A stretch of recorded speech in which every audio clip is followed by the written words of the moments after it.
Qué gozo y qué bendición podernos reunir de nuevo hoy para gozarnos en el estudio de la palabra que permanece para siempre. Estoy queriendo compartir que estudiemos juntos el capítulo 15 de San Juan, pero nos vamos a detener tal vez en la primera palabra que aparece en San Juan capítulo 15. ¿Quieren leerlo conmigo? Dice la palabra del Señor: yo soy la vid verdadera y mi Padre es el labrador. Todo pámpano que en mí no lleva fruto lo quitará, y todo aquel que lleva fruto lo limpiará para que lleve más fruto. La primera palabra que aparece ahí, maravillosa: yo soy, el gran yo soy, el origen, la ciencia, el génesis, el sumum de todo lo que existe. Yo soy. Y aquí aparece el gran yo soy expresando una de sus grandes verdades. Yo soy la vid verdadera. Está diciendo Dios: no dependas de otra rama, no te agarres a otro árbol. Hay solo una vid, hay solo un tronco, hay solo un lugar donde puedes estar tranquilo y seguro. Jesús es la única vid verdadera y quien está labrando es el Padre Celestial. En el segundo versículo, San Juan capítulo 15 y versículo 2, aparece la expresión: todo pámpano que en mí no lleva fruto lo quitará, y todo aquel que lleva fruto lo limpiará para que lleve más fruto. No se puede vivir una vida espiritual inventada, mediocre, a medias. No nos podemos pegar a Dios por ratitos. No podemos estar con Dios intermitentemente. Te busco y me alejo. Acepto tu voluntad, pero voy a hacer lo que me agrada. No podemos vivir de esa manera. Cuando Dios dice: el que en mí, todo pámpano que en mí no lleva fruto, lo quitará, es porque definitivamente la rama que no está aferrada a Cristo va a terminar seca, va a terminar mal y finalmente va a tener que ser cortada y echada afuera. No lo quiere Dios, pero Él mismo se seca y se cae, se desprende. Por el contrario, Dios en Isaías 42 y versículo 3 dice: no quebrará la caña cascada, ni apagará el pábilo que humeare. Está diciendo que aquella ramita que se dobló, que se quebró, que se está secando, que está amarilla, que parece no tener vida, en vez de arrancarla, Dios quiere colocarle otra, un palito, un arbolito, una rama que le sostenga y alimentarlo y mover la tierra y echarle agua para que reviva, para que florezca. ¿Habrá algo más incómodo que una vela, un candil, cuando se apaga, que empieza a echar solo humo?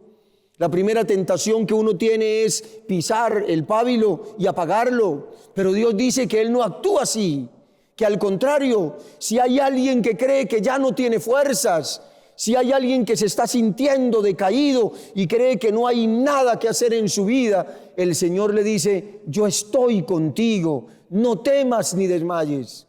O como lo expresa de manera gloriosa Isaías 41:10, no temas porque yo estoy contigo, no desmayes porque yo soy tu Dios, quien te esfuerzo, siempre te ayudaré, siempre te sustentaré con la diestra de mi justicia.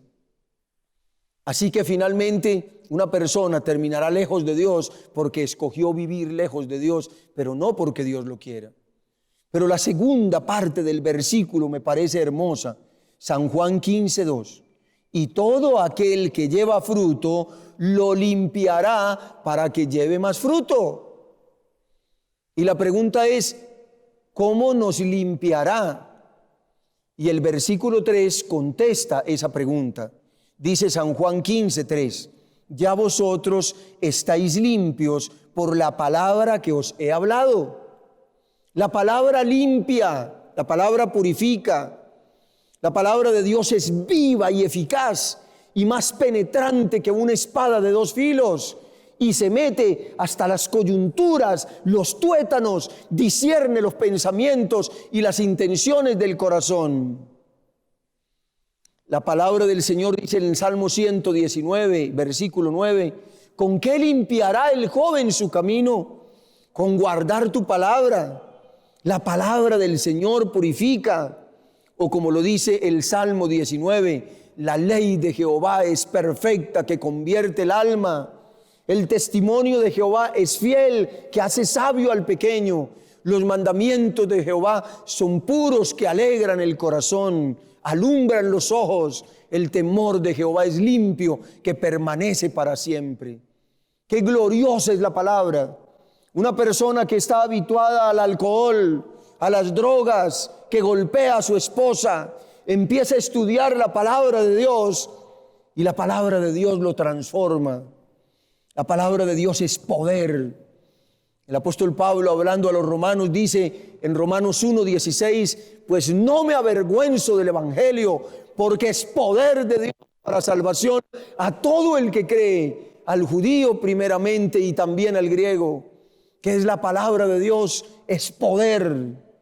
Haríamos bien en pasar siquiera una hora cada día estudiando la palabra de Dios, meditando, orando. Entonces esa palabra limpiaría mi vida, esa palabra transformaría mi vida, esa palabra haría maravillas en nuestro corazón. Qué glorioso que el Señor se interesa tanto en usted y en mí, que a través de su palabra dice, todo aquel que lleva fruto lo limpiará para que lleve más fruto. A Dios no le sirve una entrega a medias.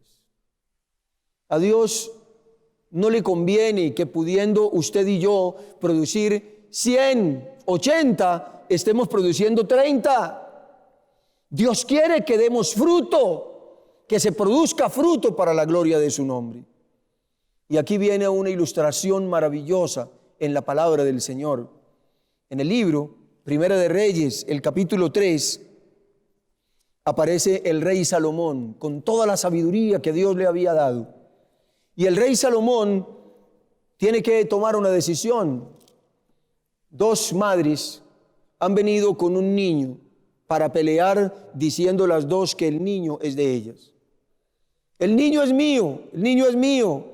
El niño de ella se murió, el niño es el mío, el vivo me pertenece. Y el rey no conoce los corazones ni sabe quién está diciendo la verdad. Pero un hombre que dependía de Dios empezó a buscar al Señor y a pedirle al Señor la gracia y la sabiduría para tomar esta serie de decisiones.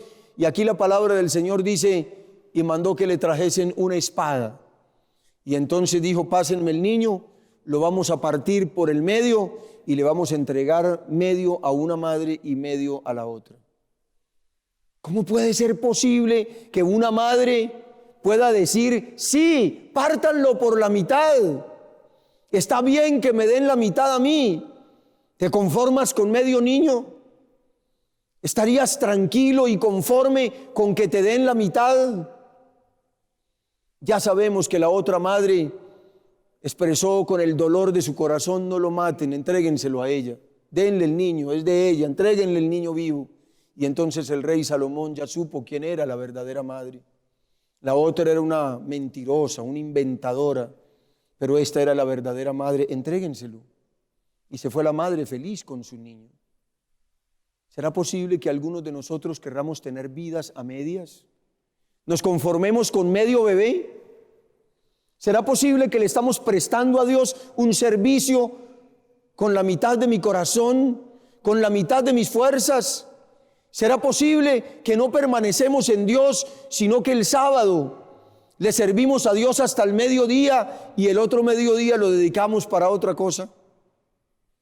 ¿Será posible que alguno de nosotros esté devolviéndole a Dios solo una parte de lo que le pertenece a Dios? Medio niño es un niño muerto. Medio niño no sirve. media vida espiritual no tiene sentido, no tiene significado. Dios no se ha agradado con el servicio o la ofrenda, con lo que le dedico a Él muchas veces, porque simplemente le estoy prestando a Dios no la totalidad de mi ser. Y Él me pide: amarás al Señor tu Dios con todo tu corazón, con todas tus fuerzas, con toda tu alma, con toda tu mente. Donde te encuentres hoy, Dios está exigiendo la totalidad de tu ser, por dos razones: porque Él me creó, porque Él me hizo, porque Él es mi dueño, pero además de eso, porque me redimió. Extendió sus manos en una cruz y gritó mi nombre.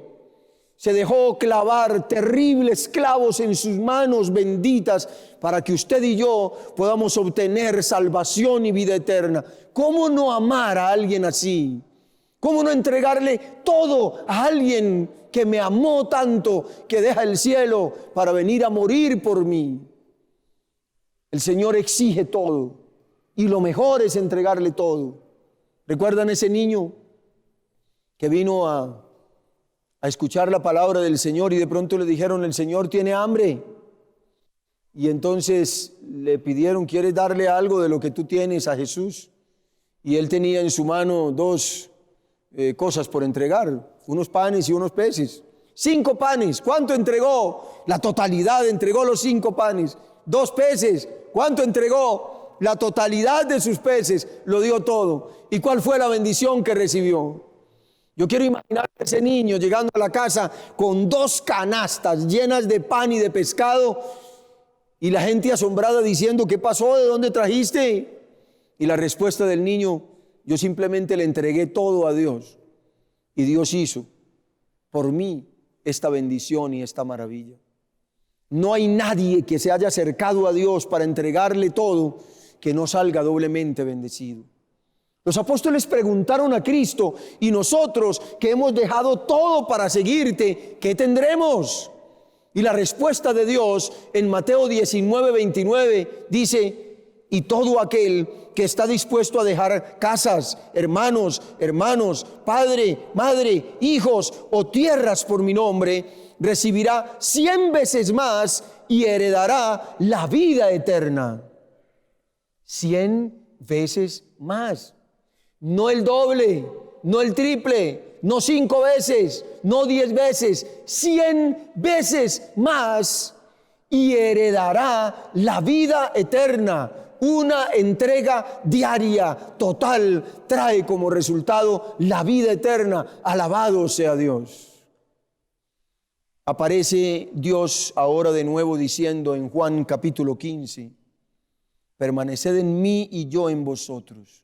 Como el pámpano no puede llevar fruto por sí mismo si no permanece en la vid, así vosotros si no permanecéis en mí. Este asunto de la producción es un asunto de amistad con Dios. Permanezca en mí y yo permaneceré en vosotros. Y si haces eso, si estableces una relación cercana conmigo, yo haré que lleves mucho fruto. ¿Te das cuenta que el fruto no depende ni de usted ni de mí? No depende de ninguno. El fruto es un resultado de la conexión con Dios. ¿O tú has escuchado alguna vez a una rama haciendo fuerza, quejándose, pujando, apretándose fuertemente para que le salga alguna frutica? ¿Cierto que no? Produce risa eso. No necesita esforzarse. Todo lo que necesita es estar afianzada, pegada, y la savia que corre a través del tronco y llega hasta las hojas, las ramas, empieza a alimentar. Y la naturaleza llega a ser como la naturaleza de quien estoy aferrado. Me gusta esa expresión, naturaleza, porque la palabra del Señor me dice que Dios quiere hacer muchos cambios en mi vida, pero quisiera mencionar 3 versículos hoy en la palabra del Señor. El primero de ellos se encuentra en 1 Corintios, capítulo 2 y versículo 16. 1 Corintios 2, 16. ¿Quién conoció la mente del Señor? ¿Quién lo instruirá? Pues bien, nosotros tenemos la mente de Cristo. Parece atrevida esa expresión de Pablo a los Corintios, que nosotros tenemos que la mente, el pensamiento, las ideas, la agenda, el plan de Dios. ¿Se imagina qué diferente, qué gloriosa, qué poderosa, qué arrasadora sería nuestra vida si tuviésemos la mente de Cristo? El deseado de todas las gentes, hablando de Jesús, dice que se levantaba en la mañana no para hacer agenda, no hacía agenda para sí mismo, buscaba a Dios de rodillas y día tras día el Padre se lo revelaba. Dios no quiere trabajar contigo en relación con lo que va a pasar pasado mañana, ni un año, ni 5 años. Quiere revelarte cada día cuál es su voluntad para ti.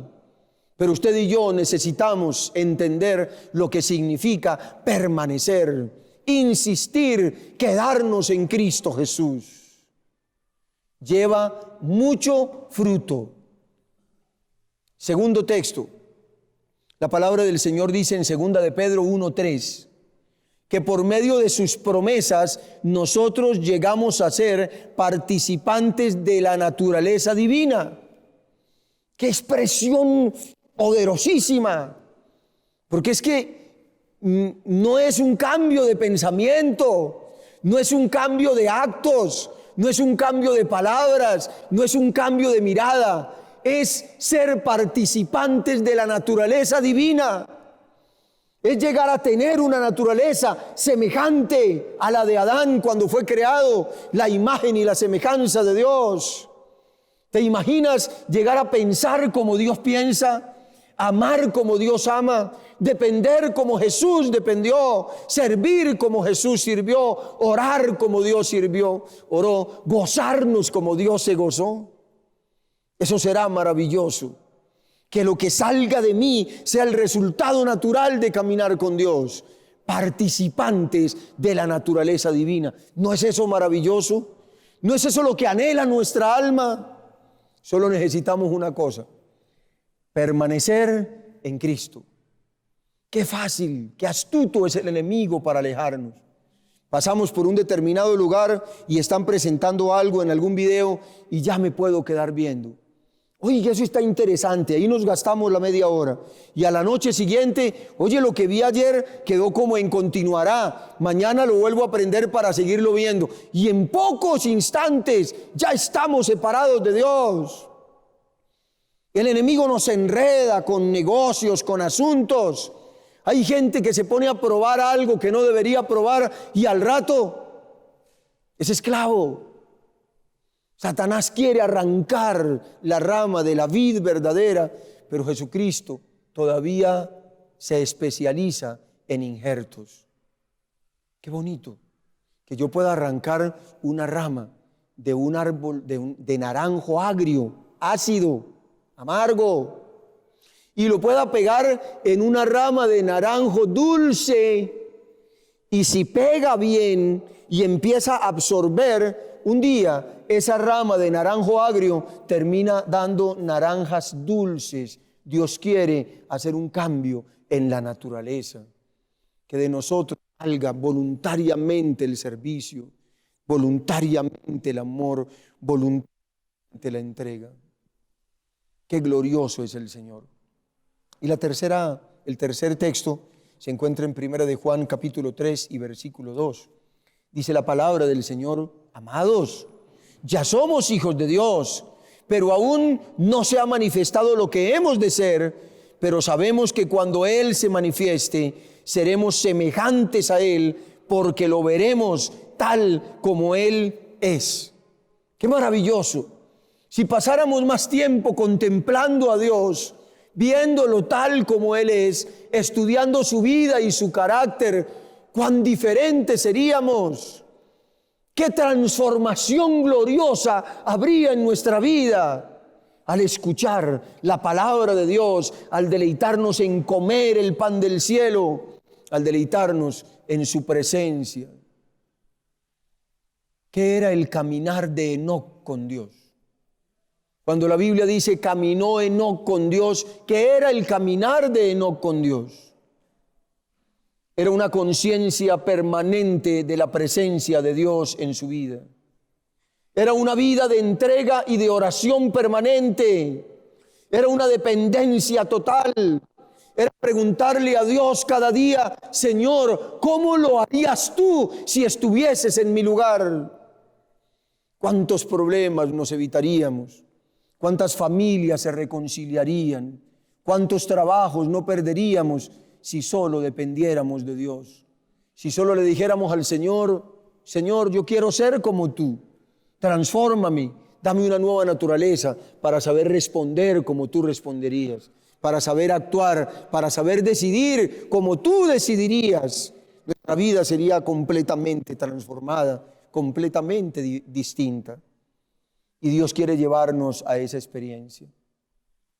Estaba visitando una de nuestras iglesias acá en la ciudad, y cuando llegué el sábado en la mañana para predicar, un niño se me acercó y se sentó en una sillita pequeña al lado de la silla donde yo estaba. Ese día, por alguna razón, yo iba a colocar como una ilustración un sellito, un sello que llevaba, un sello de los que se colocan con tinta y se coloca en una superficie para que deje ahí la marca. El niño se me acercó y empezó a hacerme sonrisitas, y por alguna razón yo tomé el sello que tenía y acá encima de la mano le coloqué el sello. Y a él le pareció tan espectacular eso, tal vez nunca había visto un sello, y le pareció tan hermoso lo que le coloqué, que me puso la otra mano y me dijo: ponme también el otro sello aquí. Y cuando se miraba las dos manos, al ratito me puso la cara para decirme: también aquí. Y finalmente se subió un poquito la camisa y me dijo: también aquí. Y yo me quedé con esa lección aprendida y dije: qué hermoso, qué valioso. Un niño que quiere ser sellado en cada parte de su cuerpo, quiere tener la marca, quiere sentirse feliz de estar sellando su estómago, sus manos, su cabeza. Eso quiere hacer Dios con nosotros, poner el sello de su gracia, de su amor, de su aprobación en cada uno de nosotros. Quiere transformarnos para que nos parezcamos a Él. ¿Y cuál será el resultado? La palabra del Señor dice en el libro de San Juan: y si yo fuere levantado de la tierra, a todos atraeré a mí mismo. Jesús levantado en mi vida, en mi testimonio. Jesús reflejado en mí, la naturaleza de Dios vista en mí. Cuando Jesús es visto en mi vida, a todos atrae. Él es el imán. ¿Por qué será que a veces hacemos tanto trabajo, realizamos tantas obras y no se ve la gente atraída? ¿Por qué será? La respuesta es clara: porque no están viendo a Cristo Jesús, porque no está siendo levantado el Cordero de Dios, porque aún no estamos mostrando a Jesús en nuestra vida. Levantemos a Jesús para que experimentemos lo que Dios hace con las almas. Misioneros, laicos de la iglesia, pastores, ministros, la hermana que toca el piano, la que atiende a los niños, la directora de Dorcas, el ex adventista que está regresando, el que ha vivido alejado de Dios, el joven que está metido en problemas. Busca a Jesús, levanta a Jesús para que tú veas la transformación que hay en el corazón por el poder de Dios. Recordemos que el fruto no es tuyo ni es mío. El que permanece en él lleva, produce de manera lógica, empieza a producir fruto. Ya no tendremos más una vida vacía, habrá fruto. ¿Y qué es el fruto? ¿Cuál será el fruto que Dios quiere ver? En este capítulo de San Juan, capítulo 15, Él está hablando de los que hacen su voluntad, de los que cumplen la misión de Dios. Les está diciendo a los apóstoles: si ustedes cumplen el mandato que les he dado, si hacen lo que les he pedido, si dependen de mí, si me siguen, si están aferrados a mí, entonces podrán cumplir la misión y yo seré reflejado en vuestra vida. Ese es el fruto. Dios mismo quiere verse, Dios mismo quiere manifestarse. Habrá tales maravillas de ese Dios de maravillas que la gente dirá, eso no lo hizo el hermano, eso no lo hizo la joven, no lo hizo el pastor, tuvo que ser el poder de Dios. El Señor metió la mano y Dios está dispuesto a meter la mano por usted y por mí. ¿Recuerdan cómo Jesús se metió al horno de fuego con los 3 jóvenes hebreos? Allá se metió, Dios se mete. ¿Se acuerdan cómo Dios se metió al agua para buscar a Pedro que estaba hundiéndose? Entró en el agua caminando y allá el Pedro que estaba tragando agua y que estaba clamando, Señor, sálvame. Allá llegó la mano del Señor para salvar. Y también lo va a hacer contigo y conmigo.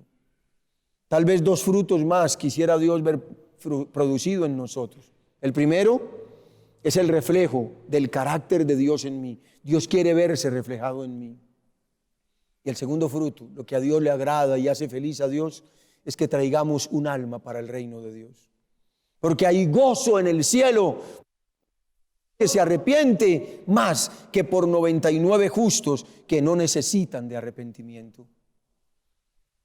¿Cómo se logra entonces este permanecer en Jesús? En Cristo, Filipenses 4:13, permanecer en Cristo. Su palabra, Romanos 1:16, el Evangelio de Dios es poder para salvación. Contemplar al Señor, 2 de Corintios 3:18, a medida que lo contemplamos, somos transformados de gloria en gloria en la misma imagen como por el Espíritu del Señor. Y seguramente la promesa de su Espíritu, dice Zacarías 4:6, no es con espada ni con ejército, sino con mi Espíritu, ha dicho Jehová de los ejércitos. Dios viene a tomarse a sí mismo. Dios viene a buscar a los que se parecen a Él para llevarnos a su reino, para hacernos vivir la eternidad a su lado. Hagamos una corta oración esta mañana y pidámosle al Señor las plegarias de nuestro corazón. Padre amado, gracias, porque siendo tan diferentes a ti y estando tan alejados, nos invitas a ser parte de la vid verdadera. Enséñame a contemplarte cada día, a entregarlo todo, a estudiar la vida de Jesús. Y cuando yo sea una rama que permanezca, el resultado lógico es mucho fruto. En mí, en mi familia, en mi trabajo, en mis finanzas, en todo lo que haga. Hoy me entrego completamente, me rindo y quiero ser un hombre que produzca fruto para gloria de Dios. Que Cristo sea visto en mi vida y entonces todos serán atraídos a Él. Bendice cada alma que escuche este tema y prepáranos para vivir en tu presencia eternamente. En el nombre todopoderoso de Cristo, mi amante Salvador. Amén, Señor.